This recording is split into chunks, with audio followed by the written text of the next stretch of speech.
पाकिस्तान के लिए 80 करोड़ डॉलर की फौजी इमदाद मुअत्तल करने का अमरीकी इंतजामिया का फैसला दोनों मुल्कों के ताल्लुकात की नौयत के बारे में क्या जाहिर करता है? अमरीकी दफ्तर खारजा के पाकिस्तान ऑफिस के John स्पाइकरमैन। This is part of an ongoing conversation that we're having with Pakistan. ये पाकिस्तान के साथ जारी गुफ्तगू का हिस्सा है। जैसा कि आप जानते हैं कि पिछले 6 से 8 माह में कुछ वाक़यात की वजह से पाकिस्तान से हमारे ताल्लुकात कुछ मुश्किल मराहल से गुजर रहे हैं। इन वाक़यात की संजीदा नौयत और पाकिस्तानी ओहदेदारों के साथ हमारी संजीदा गुफ्तगू की वजह से हमें अपनी इमदाद और इसके इस्तेमाल के बारे में सोचने का वक्त चाहिए, और वाशिंगटन में इस वक्त जो माहौल है इसको भी मद्देनजर रखने की ज़रूरत है। पाकिस्तान और अमरीका के ताल्लुकात गुज़िश्ता कुछ माह के दौरान रेमंड डेविस केस से लेकर एबटाबाद में ओसामा बिन लादेन की हलाकत और फिर पाकिस्तान से अमरीकी फौजी ट्रेनर्स को वापस जाने के हुक्म तक सिफारती लिहाज से एक मुश्किल दौर से गुजर रहे हैं। अमरीकी दफ्तर खारजा के पाकिस्तान ऑफिस से मुंसलिक जॉन स्पाइकरमैन कहते हैं कि इक़्तिसादी दबाव की वजह से अमरीकी इंतजामिया चाहती है कि कांग्रेस से पाकिस्तान के लिए मज़ीद रकूम की दरख्वास्त करने से पहले पाकिस्तान अमरीका ताल्लुकात का जायजा लिया जाए। लेकिन क्या फौजी इमदाद मुअत्तल करने से ऐसा मुमकिन हो सकेगा?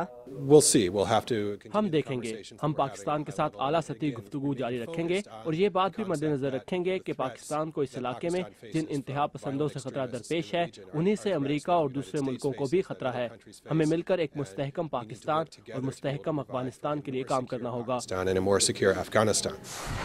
वाशिंगटन के think tank Middle East Institute के मार्विन वाइनबाउम कहते हैं कि अमरीकी इंतजामिया का ये फैसला पाकिस्तान के लिए अब तक अपनाई गई हिकमत अमली से मुख्तलिफ है। But it is a high-stakes gamble now. लेकिन अमेरिका का ये समझना भी खतरे से खाली नहीं कि कुछ इमदादी रकम की अदायगी मुअत्तल करने से पाकिस्तान का रवैया बदल जाएगा।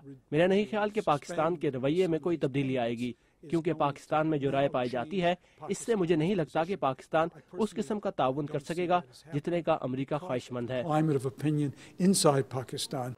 लेकिन उनका कहना है कि फौजी इमदाद की मुअत्तली से पाकिस्तान अमेरिका के फौजी ताल्लुकात के दूसरे पहलुओं पर कोई असर नहीं पड़ेगा। For example, the मिसाल के तौर पर जिन F-16 तैयारों का पाकिस्तान ने ऑर्डर दिया था वो ऑर्डर पर हैं। इस पर कोई असर नहीं पड़ा है। ये कीमती अशिया है। जिस इमदाद की हम बात कर रहे हैं इसका बेशतर हिस्सा तो वैसे भी मुअत्तल किया जा रहा था, क्योंकि पाकिस्तान ने ये फैसला किया था कि उसे ट्रेनर्स नहीं चाहिए, और पाकिस्तान बहुत से उन प्रोग्रामों में भी हिस्सा नहीं लेना चाहता था जो अमेरिका फराहम कर रहा था, खास तौर पर तरबियत के शोबे में। जो रकूम इस्तेमाल नहीं होनी थी उन्हें फराहम करने का कोई मकसद ही नहीं था।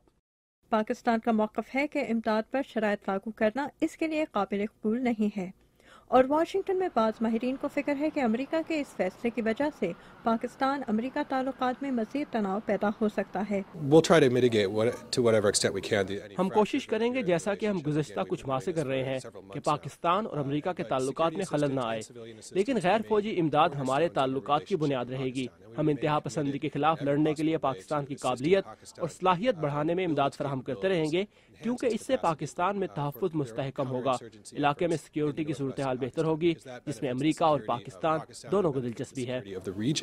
पाकिस्तान के मुताबिक अमेरिका के फौजी इमदाद मुअत्तल करने से इंतहा पसंदों के खिलाफ पाकिस्तान फौज की कार्रवाइयाँ मुतासिर नहीं होंगी, क्योंकि इन कार्रवाइयों के लिए पाकिस्तान फौज अपने वसाइल पर इन्हिसार कर रही है।